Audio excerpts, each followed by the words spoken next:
بسم اللہ الرحمن الرحیم۔ السلام علیکم دوستو۔ زندہ درگور کی ہوئی بچی کا واقعہ۔ ایک صاحب رسول اللہ صلی اللہ علیہ وآلہ وسلم کی ملاقات کے لیے حاضر ہوئے اور عرض کیا کہ یا رسول اللہ، جاہلیت میں ہم بتوں کے سامنے سرنگو ہوتے اور غیرت جتانے کے لیے زندہ اولاد کو اپنے ہاتھ سے دفن کر دیتے۔ حضور صلی اللہ علیہ وآلہ وسلم، جب میری بچی چلنے پھرنے اور باتیں کرنے کے قابل ہو گئی تو میرے غیرت میں ہیجان پیدا ہوا اور میں اسے اپنے ہمراہ آبادی سے باہر لے گیا۔ وہاں میری ذاتی زمین میں ایک کنواں تھا۔ بیٹی مجھے ابا ابا کہتی ہوئی میرے پیچھے بھاگ رہی تھی۔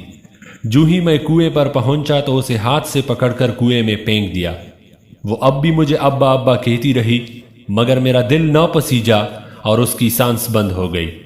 رسول خدا صلی اللہ علیہ وآلہ وسلم کی آنکھوں میں آنسو ڈبڈبا آئے۔ حاضرین میں سے ایک شخص نے صاحب واقعہ سے فرمایا کہ آپ نے رسول اللہ صلی اللہ علیہ وآلہ وسلم کو مغموم کر کے کیا لیا؟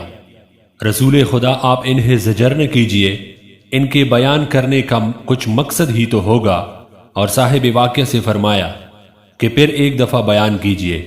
جب اس نے دوبارہ بیان کیا تو آنسو پلکوں سے ڈھلک کر رخساروں تک آ پہنچے۔